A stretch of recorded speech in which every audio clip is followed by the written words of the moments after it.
to today's midweek moment. I am Pastor Annette Jones, the interim pastor of South Suburban Missionary Baptist Church, a church where God is up to something. We are located in Harvey, Illinois. Listen, March is Women's Herstory Month at South Suburban, where we recognize the contributions of women yesterday and today. Our theme this month is Valiant of the Vote, Refusing to be Silenced. Today, I want to share with you about Stacey Abrams, who refused to be silent. Stacey Abrams is an American politician, lawyer, voting rights activist, and author who served in the Georgia House of Representatives from 2007 to 2017, serving as a minority leader. As a member of the Democratic Party, Abrams founded Fair Fight Action, an organization to address voter suppression in 2018.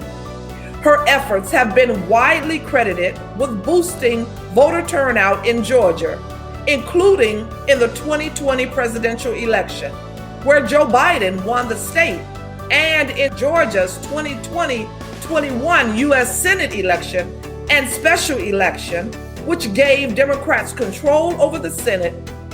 And in 2021, Abrams was nominated for a Nobel Peace Prize for her efforts in the 2020 election.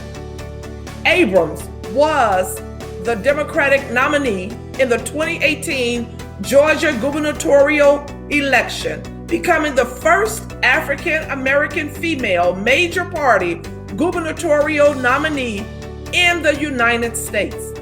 In February 2019, Abrams became the first African-American woman to deliver a response to the State of the Union address. Under this pen name called Selena Montgomery, Abrams is the award-winning author of several romantic suspense novels and has sold more than 100,000 copies. She wrote her first novel during her third year at Yale Law School and published her most recent book in 2009. She is the author of Minority Leader, How to Lead from the Outside and Make Real Change, and also the book Our Time Is Now, Power, Purpose, and the Fight for a Fair America. Abrams refuses to be silenced. I want to welcome Dr.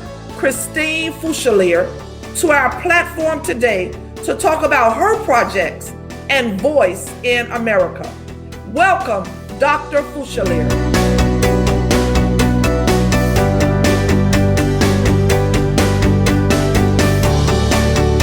Welcome, Chris. Hi, welcome. Thank you. Chris is my niece. She is also the daughter of the late Edward and Willa Mae Gilbert, and author of Leadership Works, How Poor Leadership Impacts People and Organizations. And she also wrote The Business of You, Unlock the Door of Your Destiny. Chris, I want to get right into what inspired you to write your latest book project.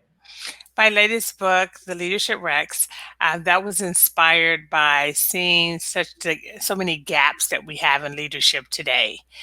There is a lack of the class and elegance of leadership, as well as understanding the power that we have to influence with leadership.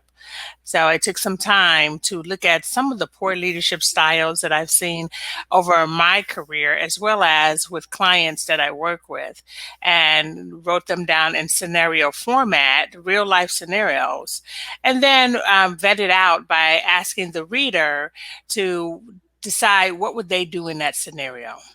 And then I provide some advice as to here's the best way to handle that scenario, and that section is Notes from a Doctor. Okay. So the Leadership Rex, what other things does it entail? So it also includes some activities that we as leaders can do to kind of make sure that we're honing on our leadership characteristics, that we're showing up, or we're at least aware of how we're showing up. And if how we are showing up is not either conducive to being a good leader, then there's tools to help improve our leadership. Oh, wonderful. I know and that there is another component that's attached to this, a journal, a 90-day journal that you Yes. have. Tell us a little bit about that. Yeah, so the journal is a reflective journal because all leaders should take time to reflect. And using questions, very direct questions, using some quotes, it's the author is then able to write down what did they think about that question. One of them is, "Why are you a leader?" Or another is, "Do you think you're a good leader? If so, why?" So you get a chance to take some time to reflect on those questions, and it's really impactful, and it's a great way to use it as professional development. Oh, that's wonderful. Now, I know that you're not just an author, but you are also in business. And so tell us about your business and what does it entail? So my business is the Leadership Doctor, and we are a consulting firm. I work with new, aspiring, and seasoned leaders to help them become better. And if they're trying to also lead their teams better, or as we say, grow leaders.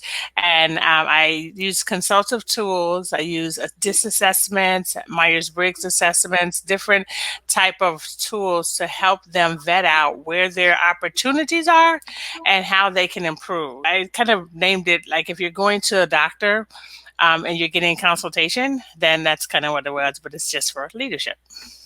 Oh, I love that. And I've been in leadership a long time, and I still think that there are times and moments where I need help. And so it's good to know that there is a leadership doctor in the house. Yes, absolutely. So definitely, what really motivated you to start your business? Well, I think because, again, I did see that there is a lack or a gap in our leadership world. And I'm so passionate about how we show up when we're before the people who we are leading, our children, our church members, our constituents. And when there's power behind what we do and we have such influence over people, we want to do it in a positive, impactful way. So I did see there was a need for leaders to have a place they can come to get either refreshed, refueled, and also learn new techniques. Oh, wonderful. So who does your business serve? It serves brick and mortar, business to business, or individuals who want to become better leaders. I go into businesses and do workshops with them for their entire teams, for their leadership teams as well. And it's also for someone who one day want to be a leader and they want to learn how to do it the right way. Wonderful. So you're writing, you're authoring books, you are managing a business on leadership. I know you teach also at a university. And so you have your hands full. Do you have any projects coming up? I do. I'm working on leadership games, and it's one of them is called Stack Your Deck, where we use cards, if you will, to help flush out what type of leadership characteristics you have and or you would like in a leader. And it's a game that could be used individually or as a team builder. Oh, wonderful. So definitely will that go along with the leadership Rex? It's a separate game. So that's Separate. coming out. That'll be out in April. Okay. So be on the lookout for that. But it could be combined with other things, but it's definitely a good tool to use to help, again, as a team building exercise and or as an individual exercise, so you can kind of improve your leadership or at least know where you stand as far as Oh, leadership goes. that's wonderful. So how can we best reach you or even purchase your books? So my books are on Amazon. All three of them are on Amazon. My email is the leadership doctor for the number 4 YOU at gmail.com. And my email is johnmaxwellgroup.com. /Christine Fuselier. All right. Wonderful. So definitely the leadership doctor for the number 4 you at gmail.com if we want to email you and ask for any specific information regarding the leadership doctor, especially if we Yes. got an ailment, right? We need to Right. get all of you. Absolutely. Wonderful, wonderful. Well, Chris, I'm so excited and so proud of the work that you do. Thank you for taking the time out to share with us on today, the South Suburban family, the covenant partners and friends, all that are tuning in to listen to the midweek moment and to really hear about your journey, your leadership journey, and the things that you are bringing to the forefront now as an emerging leader, transformational leader in our times. So Chris, thank you so much for joining us. And thank you guys for having me. I really appreciate it.